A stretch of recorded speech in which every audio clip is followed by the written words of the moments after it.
Hello everyone, welcome to my channel easy English with Payal. तो आज हम सीखने वाले हैं फ्यूचर परफेक्ट कंटिन्यूअस टेंस के बारे में। तो सबसे पहले हम ये जान लेते हैं कि इसका यूज स्पोकन इंग्लिश में कैसे करना है।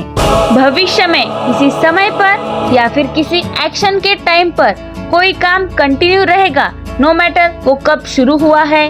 वो फ्यूचर में शुरू हो सकता है, पास्ट में शुरू हो सकता है या फिर प्रेजेंट में भी शुरू हो सकता है। शुरू किसी भी टाइम पे हुआ हो, लेकिन फ्यूचर में वो किसी समय पर कंटिन्यू रहेगा। या कोई भी काम पास्ट में शुरू हुआ हो, प्रेजेंट में चल रहा है और फ्यूचर में किसी समय तक चलेगा। मतलब इस टेंस में सबसे ज्यादा टाइम यानी समय पर फोकस किया जाता है। अब ब्रिटेन में इसकी पहचान के लिए अक्सर ये शब्द का प्रयोग किया जाता है। रहा होगा, रही होगी, रहे होंगे। जैसे एक काम कर रहा होगा, से पढ़ रहा होगा, से इंतजार कर रहा होगा। तो अब इसका स्ट्रक्चर समझ लेते हैं।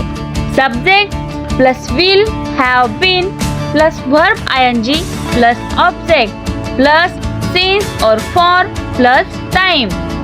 जैसे मैंने आपको बताया, इस टेंस के लिए टाइम सबसे ज्यादा इम्पोर्टेंट है और वो सिंस या फिर फॉर से दिखाया जाता है। तो हम ये जान लेते हैं सिंस और फॉर का यूज कहाँ पे और कैसे करना है। लेकिन उससे पहले अगर आप ये वीडियो पहली बार देख रहे हैं तो चैनल को सब्सक्राइब जरूर करना और बेल आइकन को प्रेस करना ताकि आने वाली वीडियो की नोटिफिकेशन आपको पहले मिले। तो चलो शुरू करते हैं। सिंस का यूज निश्चित समय, पॉइंट ऑफ टाइम या फिक्स समय के लिए किया जाता है। जैसे since 5 o'clock, since Monday, since morning. और फॉर का यूज समय की अवधि के लिए, पीरियड ऑफ टाइम मतलब ड्यूरेशन के लिए किया जाता है। जैसे for 2 hours, for 5 days, for many years. Example के साथ देखते हैं। मान लेते हैं आप एक कंपनी में काम कर रहे हो और एक नया एम्प्लॉई वहाँ पे ज्वाइन हुआ हो और वो आपसे पूछ रहा है कि आप कितने समय से इस कंपनी में काम कर रहे हो। तो आपको बताना है, मुझे अगले साल पूरे 5 साल हो गए इस कंपनी के साथ काम करते हुए। लेकिन आपको उसके सामने इम्प्रेशन बनाने के लिए आपने इंग्लिश में आंसर दिया। तो आंसर क्या दिया? Next year I will have been working here for 5 years। मैं 2 घंटे से पढ़ रहा होऊंगा। I will have been studying for 2 hours। वह सुबह से काम कर रहा होगा। He will have been working since morning। वे कई दिनों से ट्रैवल कर रहे होंगे। They will have been traveling for many days। और नेगेटिव सेंटेंस बनाने के लिए will और have been के बीच में not का यूज करना है। जैसे मैं रात से मोबाइल इस्तेमाल नहीं कर रहा होऊंगा।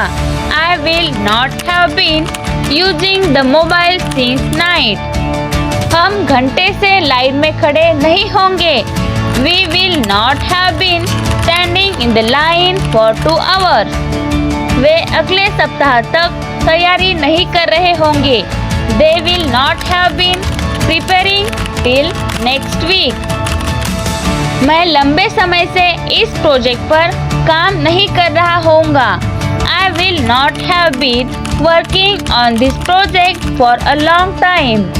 और इंट्रोगेटिव सेंटेंस मतलब उसका आंसर यस या फिर नो में दिया जाता है। जैसे क्या किसान सुबह से खेत में काम कर रहा होगा? Will the farmer have been working in the field since morning? क्या वह लंबे समय से नई भाषा सीख रही होगी? Will she have been learning a new language for a long time? वह दोपहर से कमरे की सफाई कर रही होगी। Will she have been cleaning the room since afternoon? क्या मजदूर सुबह से पुल बना रहे होंगे? Will the workers have been building the bridge since morning? ये सेंटेंस आपके लिए। क्या खिलाड़ी कई महीनों से प्रैक्टिस कर रहे होंगे? इसका आंसर कमेंट में बताइए। और WH क्वेश्चन बनाने के लिए WH वर्ड का यूज करना है। जैसे तुम कितने समय से कंप्यूटर सीख रहे होंगे? For how long will you have been learning computer? वह कब से गिटार बजा रहा होगा? Since when will he have been playing the guitar? लोग किस चीज की तलाश कर रहे होंगे? What will people have been searching for? वह किसी कारण से परेशान हो रही होगी। For what reason will she have been worrying? तो ये थी कुछ examples of future perfect continuous tense की। अगर आपको इस टेंस के रिलेटेड कोई भी डाउट हो तो कमेंट में पूछ सकते हो। और वीडियो पूरी देखने के लिए थैंक यू सो मच। आपको नेक्स्ट वीडियो किस टॉपिक पर चाहिए कमेंट में बताइए। मिलते हैं नेक्स्ट वीडियो में, तब तक के लिए गुड बाय।